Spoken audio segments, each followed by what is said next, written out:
Hello everyone, I am Maxence Grand. I'm a third year PhD student from the University Grenoble-Alpes in France. I will present you a paper, An Accurate HDDL Domain Learning Algorithm from Partial and Noisy Observation. I will begin by a little introduction about automated planning. Then, I will present you a contribution YARM-LSI, and finally, I will show YARM-LSI performances on an IPC benchmarks. Automated planning is a subfield of artificial intelligence that aims to study and design domain-independent general approaches to planning. In automated planning, a planning task consists of a planning domain and a planning problem. The first consists of a description of the environment and a set of actions. The latter consists of an initial state of the environment and some objectives to achieve. Thus, the automated planning community devises effective algorithms that produce action sequences, called plan, to reach a planning task goal from an initial state. An encoding planning domain is generally accepted as difficult, tedious, and error-prone. The reason is that the experts of the domain to model are not always planning experts, and vice versa. To overcome this issue, two main approaches have been proposed. One is to develop knowledge engineering tools facilitating planning domain writing. For example, we can cite GPO, PDL Studio, Europa, etc. These tools provide support for consistency and syntactic error checking, domain visualization, etc. An inconvenience of these tools is that they require PDD expertise and background in software engineering. The second approach is to develop machine learning algorithms to automatically generate planning domain. These approaches are promising and some of them reduce human effort. However, these approaches are generally not accurate enough and the planning domain learned cannot be used as is by planners. Moreover, for these approaches to be usable in practice, it is important that the trained dataset acquisition is not too difficult and costly. Our work focuses on these approaches, and more precisely, our work focuses on HTN domain learning. The HTN formalism is very expensive and used to express a wide variety of planning problems. This formalism allows planners to exploit domain knowledge to solve problems more efficiently when planning problems can be naturally decomposed hierarchically in terms of task and task decomposition.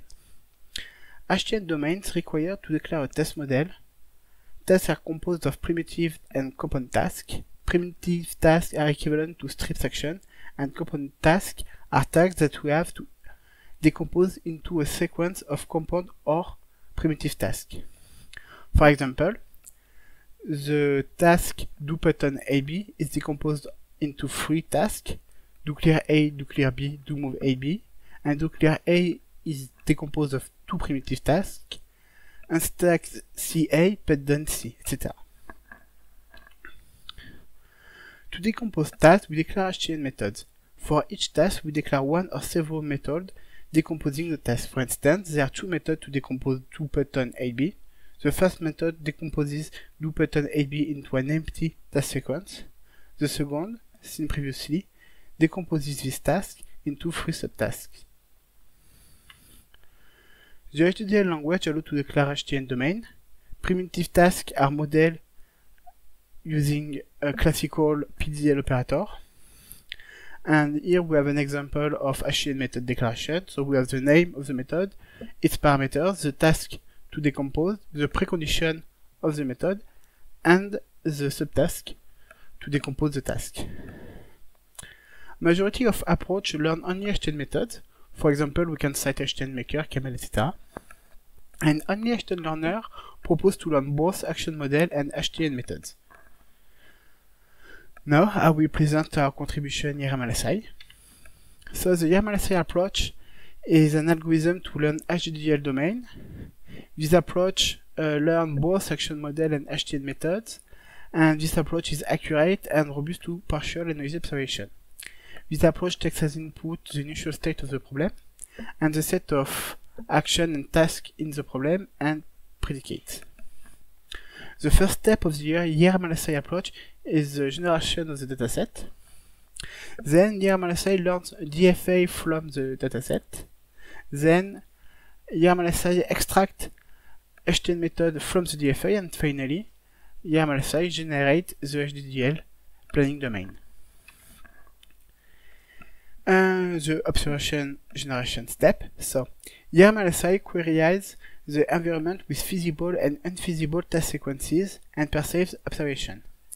Tasks are partially annotated, so we only know the top task decomposed, but we don't have information about the intermediate composed task. For example, for do button AB, we have only primitive task, so unstack CA, put C, pick up A, stack AB, but we don't have the intermediate compound task, do clear A, do clear B, do move AB, etc. So observations are composed of propositions, and observation could be partial, so some propositions are missing, and noisy, some propositions are misjudged. So, the following step. So, YARM-LSI learn a DFA. This step is divided in two steps. First, YARM-LSI learns a primitive task DFA. To do this, YARM-LSI uses the DFA learning method proposed by MLSI.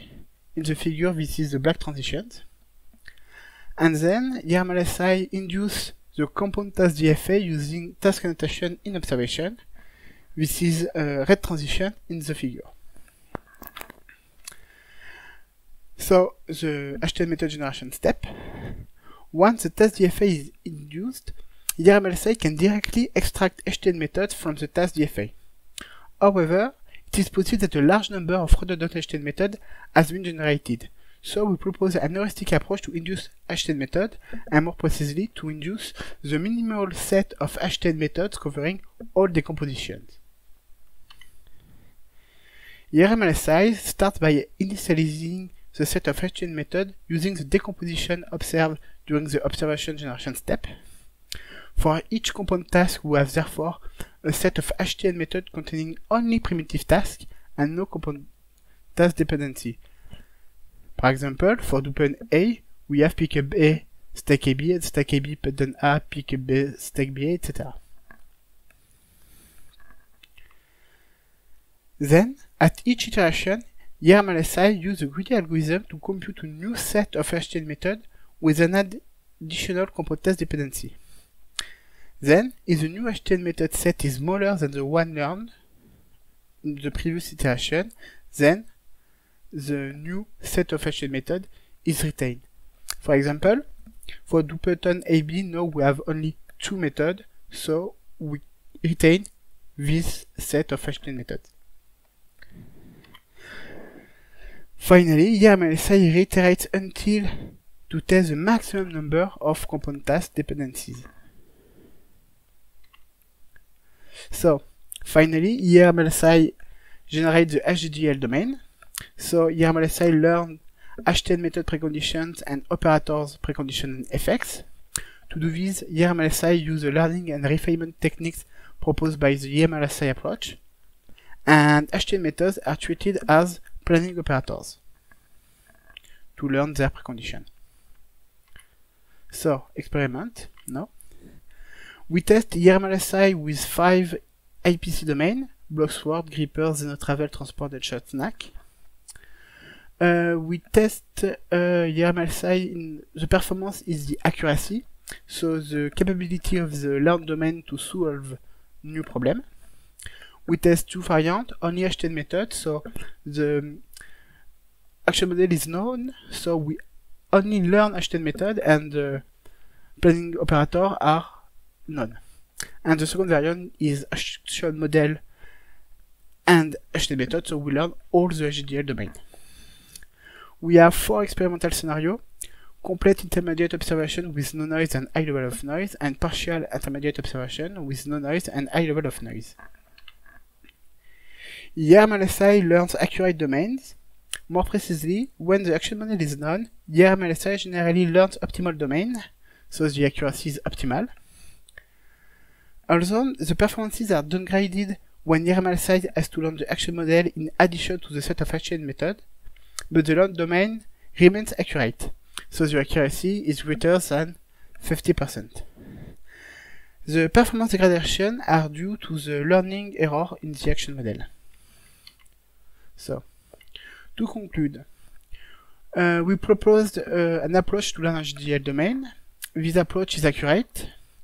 This approach is robust to partial and noisy observations, and this approach is able to learn both action model and HTN methods. As future works, we plan to extend the action model expressivity.